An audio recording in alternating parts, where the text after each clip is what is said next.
Ang ating babasahin ay mula sa Ebanghelyo ni San Mateo, Kabanata 25, talatang 14 hanggang 30. From the Gospel of St. Matthew, chapter 25, verses 14 to 30. Ang paghahari ng Diyos ay may tutulad sa isang taong maglalakbay. Kaya tinawag niya ang kanyang mga tauhan at pinagkatiwala sa kanila ang kanyang ari-arian. Binigyan niya ng salaping ginto ang bawat isa ayon sa kanilang kakayahan. Binigyan niya ng isa ng 5,000 salaping ginto, ang isa naman ay 2,000 salaping ginto, at ang isa pa ay 1,000 salaping ginto. Pagkatapos nito, siya ay umalis. Kumilos agad ang tumanggap ng 5,000 salaping ginto at pinangalakal yun. Kumita siya ng 5,000 salaping ginto. Gayon din naman ang tumanggap ng 2,000 salaping ginto ay kumita pa ng 2,000 salaping ginto. Ngunit ang tumanggap ng 1,000 salaping ginto ay humukay sa lupa at itinago ang salaping ginto na kanyang Panginoon. Pagkaraan ng mahabang panahon, bumalik ang Panginoon sa mga tauhan, yun at sila'y pinaggulat. Lumapit ang tumanggap ng 5,000 salaping ginto at sinabi, Panginoon, ito po ang 5,000 salaping ginto na iniwan ninyo sa akin. Ito naman po ang 5,000 salaping ginto na tinubo nito.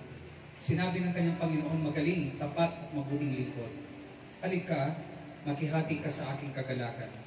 Naging tapat ka sa kaunting halaga, kaya gagawin kitang tagapamahala ng malaking halaga. Lumapit din ang tumanggap ng 2,000 salaping ginto at ang sabi, Panginoon, ito po ang iniwan niyo sa aking 2,000 salaping ginto. Ito naman po ang 2,000 salaping ginto na tinubo nito. Sinabi ng kanyang Panginoon, magaling, tapat at mabuting lingkod.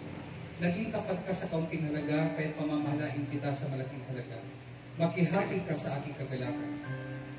Lumapit naman ang tumanggap ng 1,000 salaping ginto at sinabi, alam ko pong kayo mahigpit at pinipitas ninyong bunga ng hindi nyo tinanim at inaani ninyo ang hindi nyo inihasik. Natakot po ako kaya binaon ko sa lupa ang inyong salaping ginto. Ito na po ang salaping iniwanan ninyo sa akin. Sumagot ang kanyang Panginoon, masama at tamad na lingkod. Alam mo palang pinipitas kong bunga na hindi ko tanim at inaani ang hindi ko inihasik. Bakit hindi mo lamang inilagay sa bangko ang aking salapi kahit papaano may inubos sana ito? Kunin niyo sa kanyang 1,000 salaping ginto at ibigay sa may 10,000 salaping ginto. Sapagkat ang mayroon ay bibigyan pa at mananagana. Ngunit ang wala, kahit ang kakaunting nasa kanya ay kukunin pa. Itapon niyo sa kadiliman, sa labas, ang walang silbing taong yan.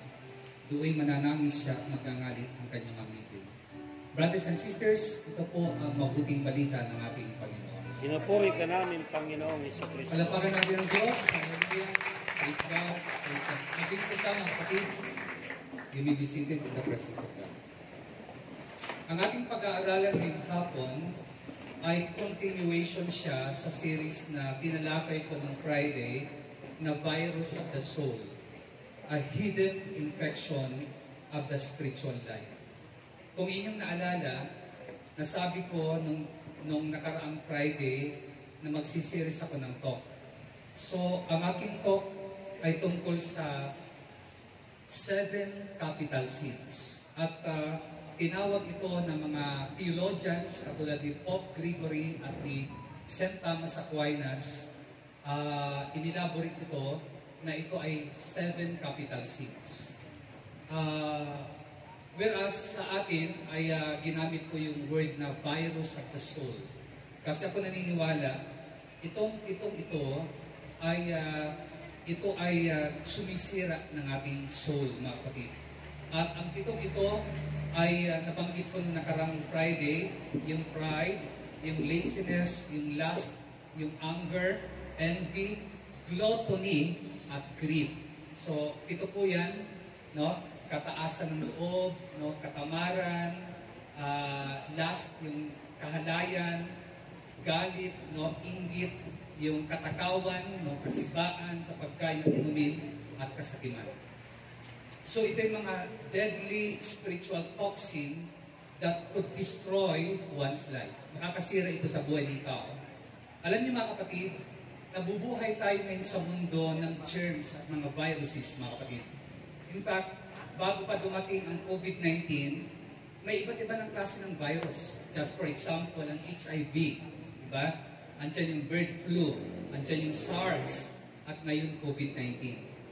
we live in a time na kung saan ang microbiological world ang ating powerful enemy.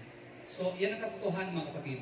At kung mayroon tayong good reason to be concerned about the viruses and germs floating around, waiting to infect our lives, mas lalo tayo dapat magkaroon ng concern about sa spiritual viruses that seek to infect our souls para sirain ang ating kaluluwa. Alam niyo kung ang virus sa mundo ay nag-i-infect sa katawan, ang virus ng kaluluwa ay nag-i-infect din sa atin. Pwede kang magkaroon ng hidden infection sa iyong spiritual na buhay. So, last Friday, tinalakay ko yung unang virus ng soul natin, which is pride, kataasang kalooban. At ngayon, ang tatalakayin ko ang pangalawang virus ng soul natin, walang iba kundi yung laziness. Laziness o katamaran o pagiging patugan. Para sa marami, ang pagiging tamad ay okay lang, no? Pero para sa Diyos, ito'y kasalanan. Ito'y virus, mga kapatid, ang pagiging tamad. So bago ako mag-umpisa, naalala ko, na-remind ako sa isang kwento, nung 3 bata o kabataan na nagkwekwento sila tungkol sa mga tatay nila. At pinagmamalaki nila ang tatay nila. Sabi ng isang bata, sabi niya, ang tatay ko napakabilis. Kasi pag nag-shoot siya ng arrow, bago dumating yung arrow dun sa target, nauuna na yung tatay ko, nandun na siya. Ganun siya kabilis ang tatay ko. Sabi ng pangalawang bata, wala yan sa tatay ko. Yung tatay ko, pag nag-shoot yan siya ng rifle niya sa isang deer usa, no, bago bumagsak yung usa, nasasalunan ng tatay ko yung usa. Sabi ng pangatlong bata, wala yung mga tatay niya sa tatay ko. Yung tatay ko napakabilis. Bakit? Sabi ng dalawa. Yung tatay ko araw-araw pumapasok sa trabaho yon. Alas 4 ang labas noon sa hapon. Alas 3:30 pa lang nasa bahay na. Kaya mas mabilis yung tatay ko. Marami bang ganyan dito? Alas 4 ang labas, alas 3:30 nasa bahay na. Hindi bilis yun, tamad yun. Amen? So, this afternoon, we will be looking at the virus of laziness. So, what is it? Ano ba ang laziness? Where does it come from? How does it work? Ano bang katamaran, mga kapatid? Makinig kayo sapagkat I'm sure halos lahat tayo at some point sa buhay natin, dumating yung punto na naging tamad tayo. At ang iba baka hanggang ngayon tamad pa rin. So mga kapatid, alam niyo ang laziness ay fatal na virus na kayang pahinain kahit ang malalakas na tao. Kahit napakalakas mo. Physically strong ka, pag lazy ka, kaya kang pahinain ng katamaran, mga kapatid. Sa Bible, ang laziness ay isang serious problem na may detrimental consequences at should be avoided at all cost. May nakakapinsala ito na kahihinat na ang taong tamad, mga kapatid. Biblical ba ito? Yes. Tingnan ninyo. In fact, sa 10 Commandments, may isang utos doon ang Panginoon, yung 4th Commandment. Ang sabi ng 4th Commandment? Remember the Sabbath day by keeping it holy. 6 days you shall labor and do all your work. Exodus 20 verse 8 to 9. No? Lagi mong tandaan at ilaan para sa akin ang araw ng pamamahinga. 6 na araw kang magtatrabaho at tapusin mo ang dapat mong gawin. Ang sabi ng Bible, 6 days you shall labor and do all your work. No? Ang pang 7th day magpapahinga ka. Pero baliktad ang nangyayari sa maraming tao. Isang araw na magtatrabaho, ang 6 na araw magpapahinga. Ang tawag dyan katamaran. Are you listening? Sabi ng Bible, magtrabaho kayo. 6 days you shall labor, you shall work. No? Magtrabaho kayo. It doesn't matter kung anong klaseng trabaho, kung white collar job yan, o trabaho na ginagamit mo yung katawan mo, pagmaso ng semento.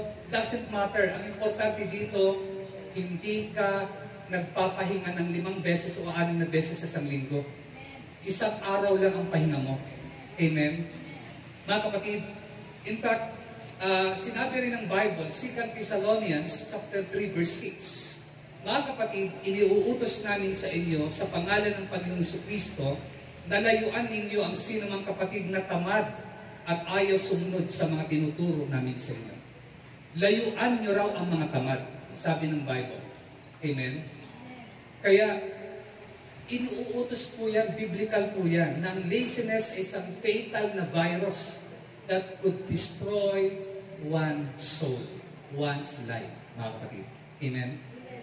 Naalala ko, mayroong pag-aaral na malalaman mo daw kung ikaw ay member ng lazyholics, yung mga tamad, kapag nasa iyo yung tatlong ito.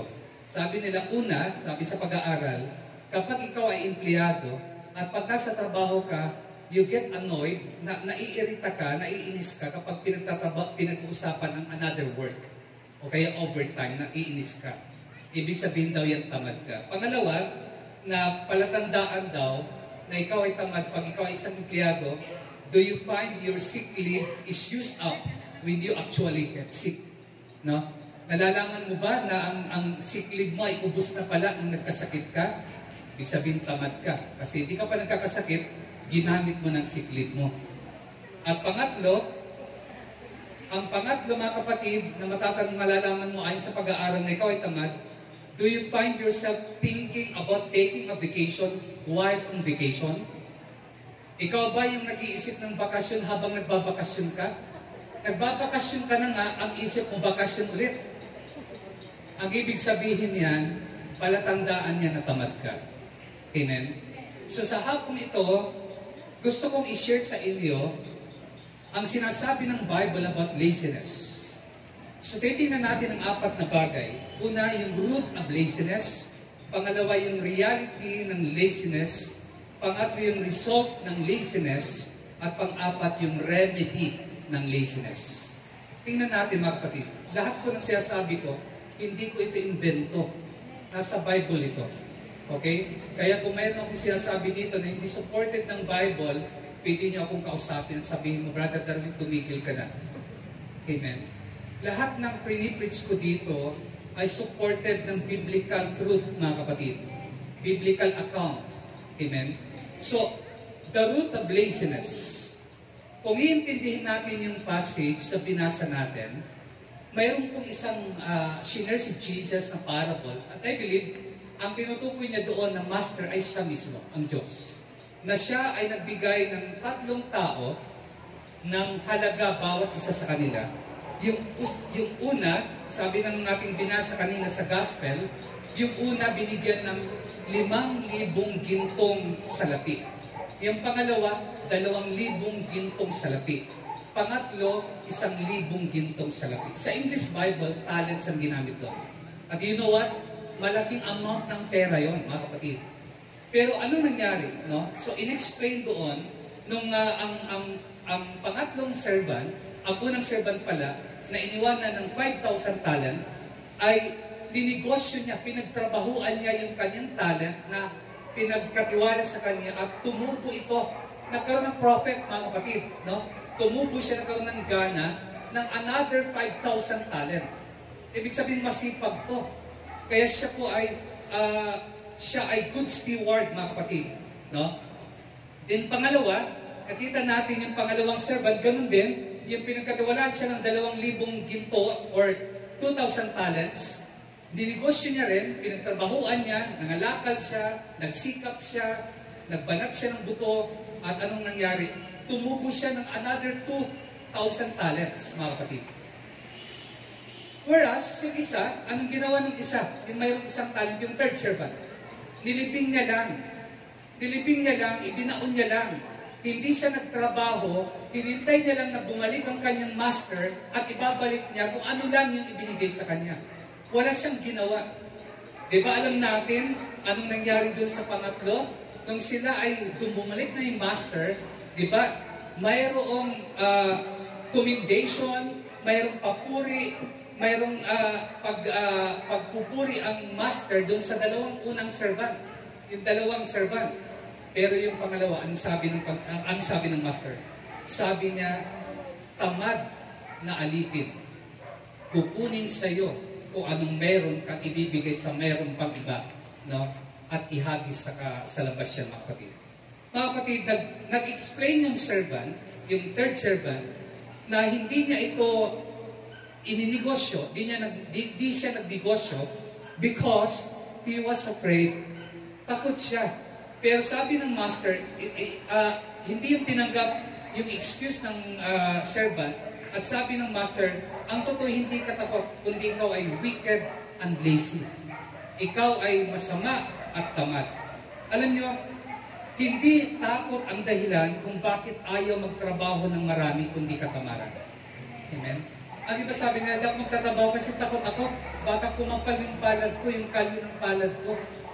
Amen? Hindi yan mga kapatid. Ang totoo, minsan ginagamit lang natin na dahilan ng takot, pero ang totoo, katamaran. Amen? Ginagamit lang na dahilan ng takot, pero ang totoo, tamad itong taong ito na nabasa natin. So una, yung root ng laziness. Una, gusto kong i-define sa iyo yung word na yan, lazy. Tininan ko sa dictionary, ang isang definition ng word na lazy is to delay by procrastinating.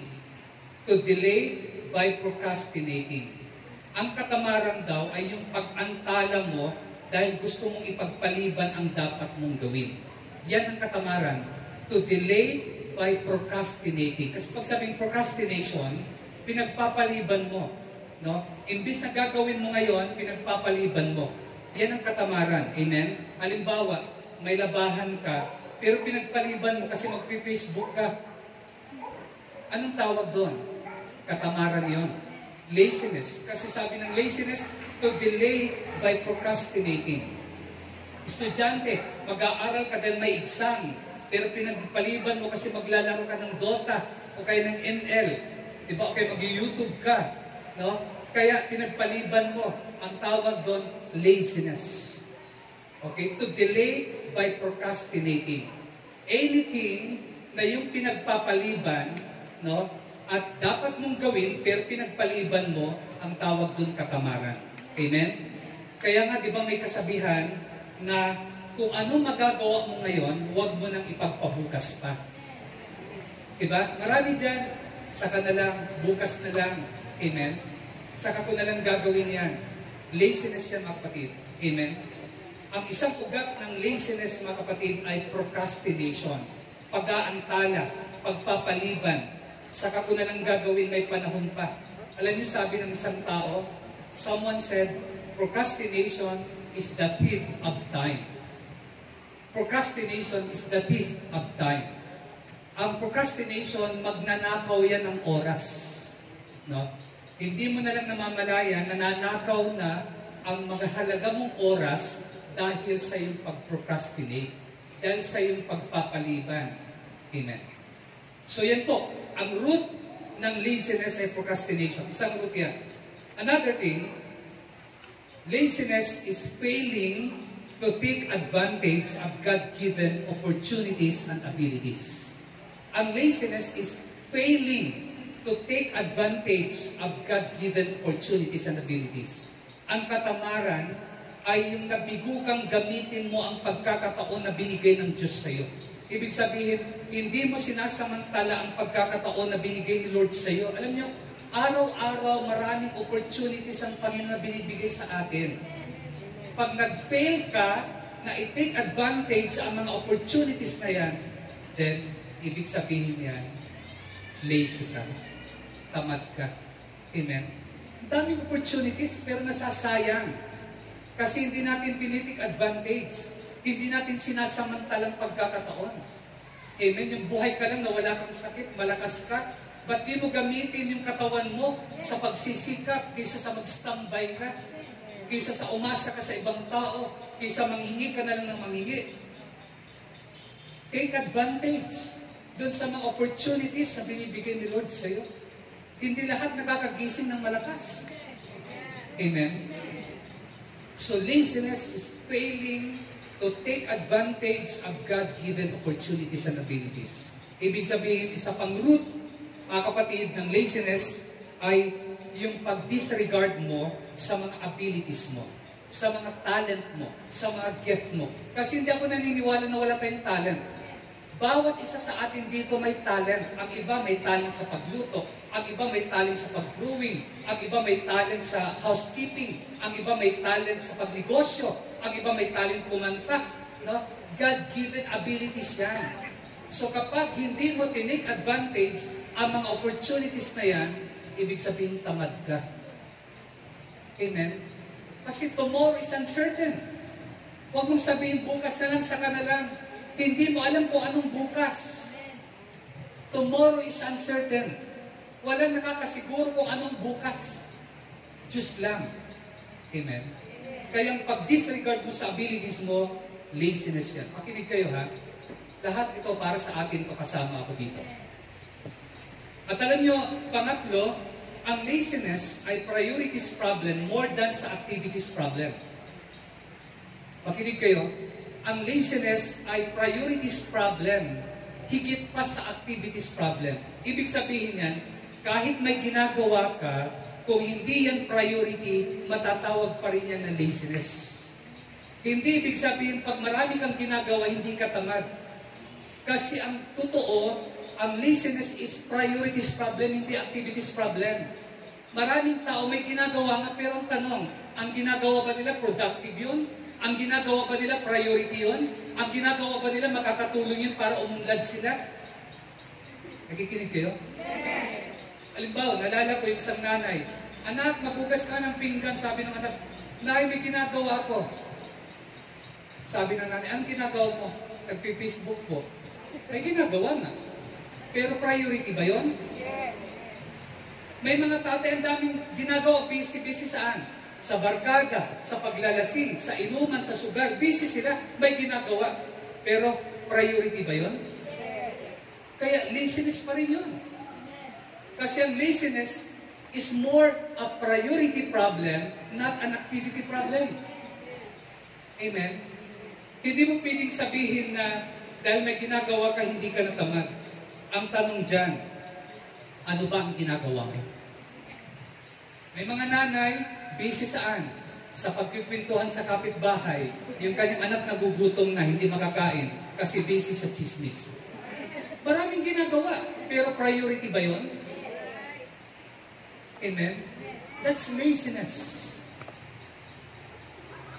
One of the virus of the soul, a hidden infection that destroy our spiritual life. Amen? Mga kapatid, mayroong nga nagsabi, si Tony Campolo, they quote, laziness is the sin by which we ignore our obligations. Laziness is the sin by which we ignore our obligations. Sabi ni Tony Campolo, pag hindi mo pinansin ang obligasyon mo, ito ay kasalanan. May obligasyon ka. Tatay, may obligasyon ka. Nanay, may obligasyon ka. Mga anak, may obligasyon kayo. Kasalanan yan. Ang laziness is the sin by which we ignore our obligations. Kahit dito sa gawain. Meron tayong mga kanya-kanyang obligations. Hindi ko naman trabaho yan. Trabaho ng head yan. Meron tayong mga obligations. Amen? So yan po ang root ng laziness. Punta tayo sa pangalawa. The reality of laziness. Alam nyo, may tatlong aspeto sa buhay natin sa realidad ng katamaran. Ano ito? Lazy in labor, lazy in love, and lazy in the Lord. No? So madaling matandaan kasi puro letter L. Lazy in labor, lazy in love, and lazy in the Lord. So, ano ang lazy in labor? Sa reality ng laziness, ito yung work life. Work life. Kaya tinawag ng labor, trabaho.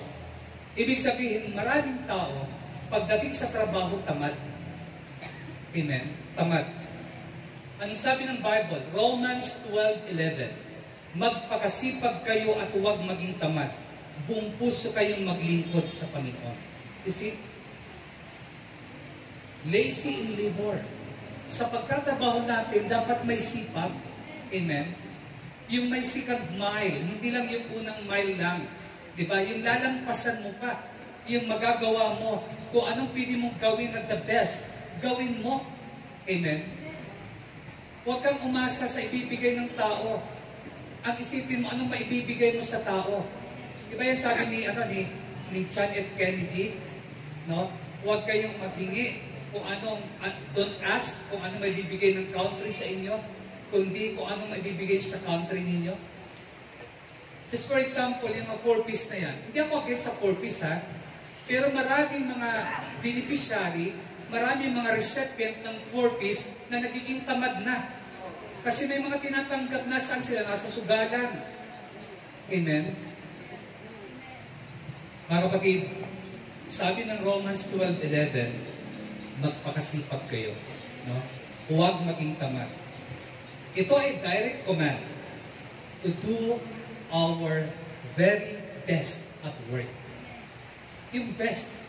Kahit tamad ang mga kasamahan mo, yung colleagues mo, no matter how lazy they are, mga kapatid, dapat ikaw ay pagpatuloy na magtrabaho as if you're working for the Lord. Nagtatrabaho ka para sa Panginoon. Ano sabi ng Colossians 3:23?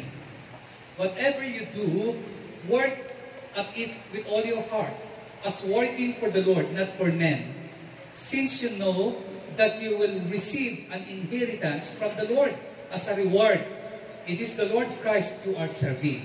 Ano man ang inyong ginagawa, gawin nyo ng buong puso na parang sa Panginoon kayo naglilingkod at hindi sa tao. Your job, yung trabaho mo, yung school mo o pag-aaral mo, yan ang platform mo. Yan ang platform na binigay ng Diyos sa iyo para paglingkuran siya. Yan ang ministry mo. Makinig kayo, mga estudyante. No? Yung pag-aaral nyo, yung school ninyo, yan ang platform ninyo na binigay ng Diyos sa inyo para siya ay maparangalan, para siya paglingkuran. The way you glorify God in your work or school is by working at it with all your heart. That means that you should maintain enthusiasm in your work. Dapat may enthusiasm, palaging may enthusiasm sa inyong trabaho. Napaparangalan ng Diyos kung nag-aaral kayo mabuti. Napaparangalan ng Diyos kung nagtatrabaho kayo ng masipag. Napaparangalan ng Diyos pag early kayo sa inyong trabaho, hindi late. Napaparangalan ng Diyos pag masipag kayo kahit walang nakakikita sa inyo. Ang iba masipag, may tumitingin, pag may tumitingin. Pero pag wala nang tumitingin, wala na rin ginagawa. Amen? Ang tunay na masipag, kahit walang tumitingin, gumagawa siya. Amen? Gumagawa siya. Alam nyo, you should maintain enthusiasm in your work. Alam niyo yung word na enthusiasm? Ang word na enthusiasm ay galing sa Greek word na entheos. Ibig sabihin ng entheos, in God. Kasi ang theo means God. Kaya ang enthusiasm, ibig sabihin, the more in God you are, the more God is in you, the more enthusiasm you will display. Kung totoo na kayo ay nasa Diyos, dapat magtatrabaho kayo ng masipag. Dapat mag-aaral kayo. Amen? Hindi dapat maglalakwat sa lang. Amen? Kung anong trabaho na binigay sa inyo, God-given opportunity yan, huwag yung sayangin. Amen? Pagsipagan ninyo. Pagsikapan ninyo. Proverbs 24:30-34. Pakinggan niyo. Kawikaan 24:30-34. Si Solomon ang sumulat ito, sabi niya, napadaan ako sa bukid at ubasan ng isang tamad at mangmang. Ito'y puno ng matinik na damo at gumuho ng bako dito. Ang nakita ko'y pinag-isipan ko mabuti at may nakuha akong magandang aral. Kaunting tulog, bahagyang idlip, sandaling pahinga at paghalukikip, samantalang namamahinga ka, ang kahirap ay darating na parang armadong magnanakaw upang kunin ang lahat ng iyong kailangan. Anong ibig sabihin nito sa Bible? Proverbs 24:30-34. Ibig sabihin nito, mga kapatid, ang mga taong mahilig magpahinga, aabutan kayo ng kahirapan. Ang mga taong mahilig matulog, no? Kahit hindi oras ng tulog, natutulog pa rin. No? Poverty will soon overtake you. Amen? Lalampasan ka. Parang rubber yan. na kukunin sa iyong lahat. Amen? Mga kapatid, 2 Thessalonians chapter 3 verse 10. For even when we were with you, we give you this rule, the one who is unwilling to work shall not eat. Nang kami ay kasama pa ninyo, itong tinuro namin sa inyo, huwag niyong pakainin ang sinumang ayaw magtrabaho. Sa ibang translation, huwag pakainin ang tamad. Amen? Sabihin mo sa katabi mo, hindi ako tamad. Pakainin mo ako. Mga kapatid, yan ang sinabi ng Bible. Amen? The one who is unwilling to work shall not eat.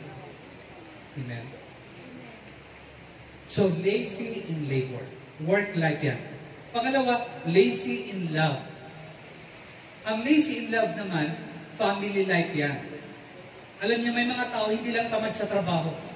Tamad pagdating sa pamilya. Ano ibig sabihin ng pamilya? Makinig kayo ha. Lazy in love, ibig sabihin ng family life. Sabi ng 1 Corinthians 13:4, love is patient, love is kind, it does not envy, it does not boast, it keeps no record of wrongs, it always protects, it always trusts, it always hope, it always persevere. Take note yung word na always.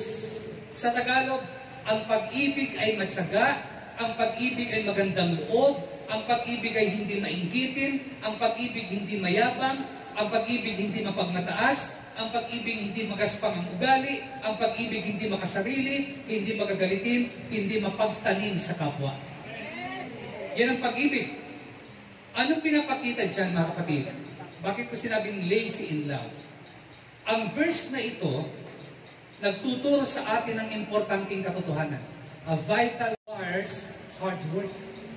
Ang pag-ibig, ang pagmamahal, pinagtatrabahuan yan.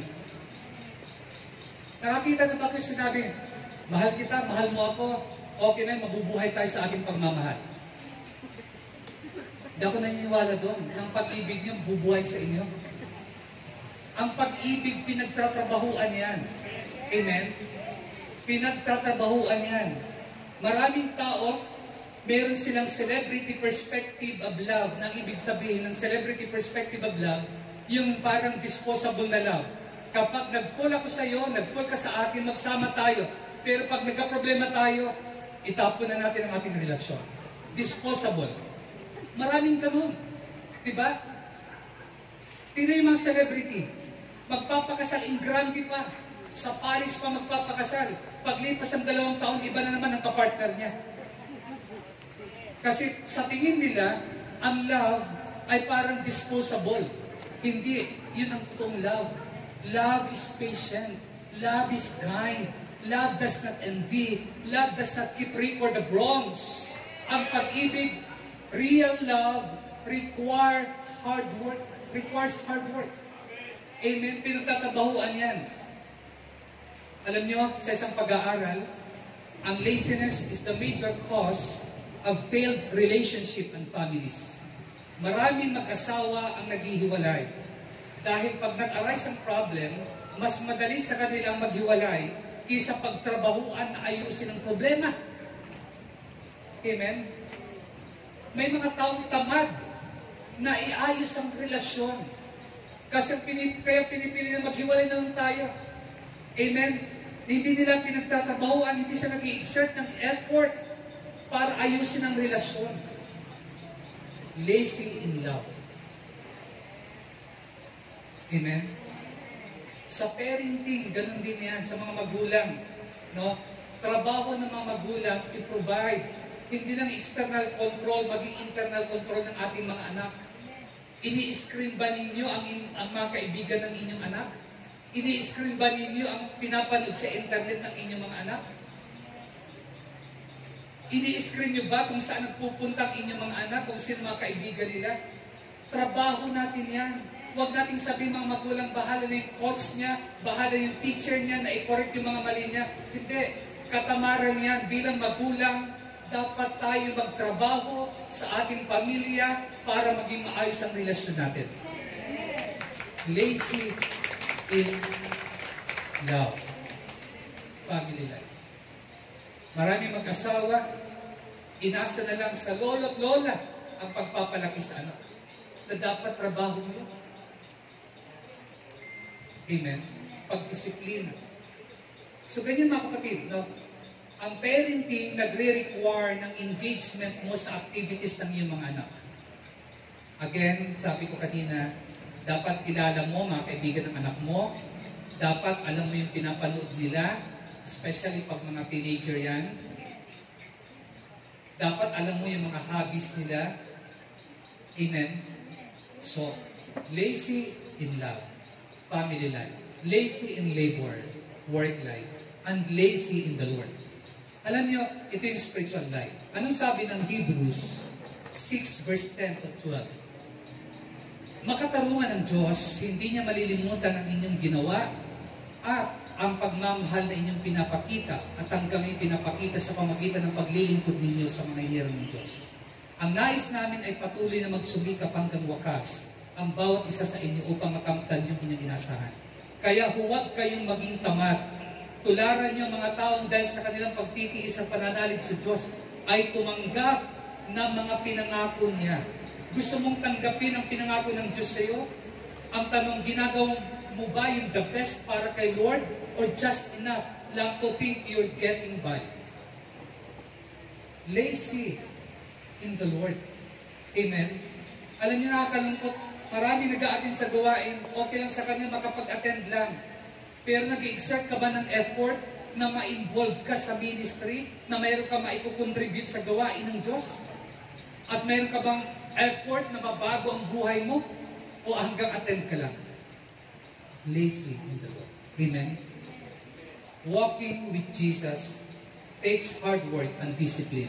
Kaya nga sabi ni Paul sa 1 Corinthians 9:27, sinasanay ko't sinusupil ang aking katawan upang sa gayon hindi ako maalis sa paligsahan pagkatapos kong mangaral sa iba. I beat my body to make it do what it should do instead of what it wants to do. Ganun po si Paul. Dinidisiplina niya ang kanyang katawan. Nagtatrabaho siya.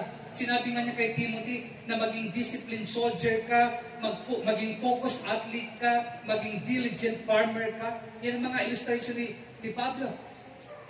Maging sundalo ka na disiplinado. Maging atleta ka na tumatakbo na maabot mo yung finish line. Amen? Maging masipag ka na farmer. Mga kapatid, kaya nasabi ni Jesus, Luke 9:23, if any man will come after me, let him deny himself, take up his cross and follow me. For whosoever will save his life shall lose it. But whosoever loses his life for my sake, the same shall save it. Mga kapatid, now, punta tayo sa pangatlo. Bilisan natin. The result of laziness. Kita natin yung root, nakita natin yung reality, puntahan natin yung result ng laziness. Ano ba ang resulta ng laziness? Number 1, poverty. Kahirapan. Kahirapan. Ang sabi ng Proverbs 10:4, lazy hands bring poverty, but hardworking hands brings wealth. Ang liwanag yan, mga kapatid. Ang sabi doon, ang kamay na tamad ay tiyak na magdarahok. Alam niyo ibig sabihin ng magdarahok? Katulad yan ng kahit isang tuka. Ang kamay na tamad ay tiyak na magdarahok, ngunit magbubunto ng yaman ang kamay na masinop. Alam niyo ba yung word na masinop sa Tagalog? Ang masinop, hindi lang yan masipag, marunong kang mag-ipon, hindi ka waldas. Amen? Yan po. Anong sabi ng Proverbs 24:34?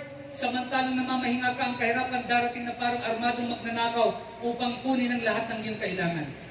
Poverty comes to those who refuse to work. Pakinig kayo sa sasabihin ko. Not everyone who is poor is because they are lazy, but every person who is lazy will end up poor. Hindi lahat ng mahirap ay tamad. Pero lahat ng tamad, magiging mahirap. Tandaan niya. Amen. Hindi lahat ng tamad ay mahirap. Pero lahat ng tamad ay magtatapos sa hirap. Nalala ko yung sabi ng isang lingkod ng Diyos. Hindi kasalanan yung ipinanganak kang mahirap. Ang kasalanan yung mamatay kang mahirap. Nakukuha niyo yun? Hindi kasalanan na ipanganak kang mahirap. Ang kasalanan yung mamatay kang mahirap. Kasi hindi natin choice kung saan tayo papanganak. Hindi mo choice kasi kung choice mo, doon ka papanganak kay Gokong Wei. Okay, Lusyutan. Pero wala tayong choice doon kung saan tayo papanganak. Diyos lang nakakaalam. Hindi kasalanan ko na punta ka sa mahirap na pamilya, pero kasalanan ko mamatay kang mahirap. Ibig sabihin yan, batugan ka. Ibig sabihin, tamad ka. Kasi sa panahon na nabubuhay ka, hindi ako naniniwala na wala kang magagawa. Marami kang pwedeng gawin para mapagtagumpayan mo ang kahirapan. Amen. Anong result ng laziness? Poverty. Puro to letter P. Madaling tandaan. Una, poverty. Pangalawa, problems. Kapag ikaw ay tamad, ang kasunod niyang problema. Amen. Pakinggan niyo. Alala ko sabi ni Ben Franklin, laziness travels so slowly that poverty overtakes them. Ang laziness daw, tumatakbo na napakabagal, kaya ang kahirapan lalampasan. So, pangalawa, problems. Proverbs 10:26. A lazy employee will give you nothing but trouble. It is vinegar in the mouth, smoke in the eyes. Sa Tagalog, kung paano daw ang usok ay nakakaluha, napansin niyo yan, pag nagpapausok kayo, luluha ang mata niyo. Kung paano daw ang usok ay nakakaluha at ang suka ay nakakangilo. Pag sobrang asin, ngingiluhin yung ngipin ninyo. Amen? Lalo na pag wala pa mga pasta yan. No? Ngingiluhin. Gayun din ang tamad na alipin ay ganun sa kanilang mga amo. So kapag ikaw ay tamad, para kang usok na nakakaluha sa amo mo, para kang suka na nakakangilo sa amo mo. Ibig sabihin, ang mga taong tamad ay irritant sa mga nakapalibot sa kanila, para silang millstone sa organization, para silang gilingang bato sa organisasyon. Manonotice nyo, paano nakaka-apekto ang isang tamad sa kabuuan ng samahan, di ba? Pag may kasama kayong tamad, di ba? They sap the organization of energy, they frustrate the diligent. So, yan po ang mga resulta. Another result ng laziness, not only poverty, not only problems, pangatlo, pain. Pain, sakit. Sakit ng buhay, sakit ng kalooban, mararanasan mo yung pain kapag tamad ka. Bakit? Pakinggan nyo. Proverbs 15:19. The way of the sluggard is black with thorns, but the path of the upright is a highway.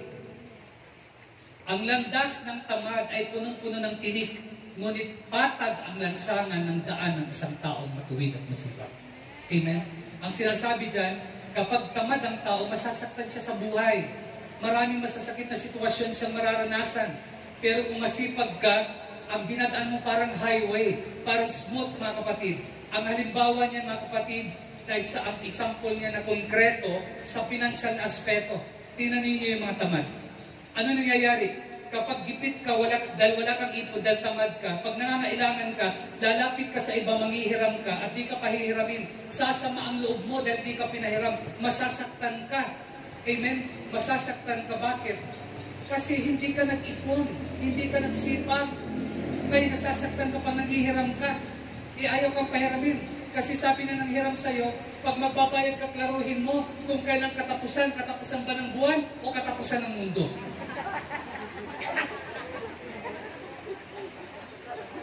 Amen. Kaya ka nasasaktan. Nasasaktan ka kasi tamad ka. Amen. Mga kapatid, sabi ko kanina, lahat ito para sa atin. Kasama ko dito. Amen. So, might as well, magkaroon tayo ng pagninilay sa ating sarili. Amen. So, yan ang halimbawa na ang pain ay darating sa buhay ng tao kapag tamad siya. Yung resulta. Anong resulta ng laziness? Poverty, problems, pain. Now, panghuli, dito ako magtatapos. The remedy of laziness. Ano yung remedy? Ano yung cure? Ano yung pwedeng maging kalutasan? Una, live for the eternal today. Live for the eternal today. Ibig sabihin yan, mamuhay ka para sa kabilang buhay. Ibig sabihin, lahat ng ginagawa mo, iniisip mo isang araw, haharap ka sa master mo, sa Panginoon, katulad ng binasa nating gospel. Yan ay patungkol sa Diyos at sa atin. Tayong lahat ay ang iniwan ng talent. Ano bang ginawa mo? Kung iniisip mo ngayon ang eternal, ang eternity, magsisipag ka. Hindi mo sasayangin ang mga opportunities, ang mga abilities, ang mga gift na mayroon ka. Hindi mo sasayangin. Kasi isang araw, accountable ka sa harapan ng Diyos. Hahanapin ng Diyos sa iyo yan. So the remedy of laziness is live for the eternal today. Pangalawa, thrive from the inside. Umunlad, lumago, lumakas ang kalooban mo. Makinig kayo, magtatapos ako sa isang illustration. Tuwing umaga sa Africa, yung gazelle, yung parang deer siya na iba ang kanyang horn, sungay, yung gazelle na yan, tatakbo siya ng mabilis tuwing umaga, babangon siya, tatakbo siya ng mabilis. Kailangan ng takbo niya, maa-outrun niya yung fastest lion. Kasi bakit siya tatakbo na mabilis at kailangan niya ma-outrun yung fastest lion? Kasi kakainin siya ng fastest lion. Kaya kailangan niya tumakbo ng mabilis. At ang lion din, pagising sa umaga, tatakbo din ito ng mabilis. Kailangan niyang i-outrun yung slowest na gazelle or mabagal na gazelle. Kasi kung hindi siya tatakbo na mabilis, ang lion na ito, mamamatay siya sa gutom. Ano yung tinuturong katotohanan dyan? Ang gazelle at lion ay gumigising sa umaga na naiintindihan nila ang isang katotohanan. Anong katotohanan? If you want to survive the day, then you'd better hit the ground running. Ang ibig sabihin niyan, kung gusto mo mag-survive araw-araw, magpakasipag ka. Amen? Magpakasipag ka. So, Proverbs 6:6-8, tingnan mo ang langgam. Ikaw taong ubod ng tamad. Pamumuhay niyang masdan mo at nang ikaw ay mamulat. Kahit sila'y walang pinunong sa kanila nag-uutos, walang tagapamahala, tagapagmasid na sinusunod, ngunit nag-iimbak ng pagkain sa tag-araw. Kailangay iniipon kung panahon ng anihan. Brothers and sisters, kung hindi lang short yung time ko, marami pa sana akong example sa Bible. Pero dahil kapos yung oras ko. Pero again, ang laziness, ang katamaran, ay isa sa mga virus ng ating kaluluwa. Amen. Na kailangan natin maging concerned tayo. Kung nagpapavaccine kayo para sa COVID-19, dapat vaccinated din tayo sa virus ng kaluluwa natin. Alam natin paano pagtagumpayan ang pride, ang katamaran. Yang dalawa ay natalakay ko na ngayon. Next time, kung lulubin ng Diyos, another virus sa personal ating tapakan. Kumain tayo lahat.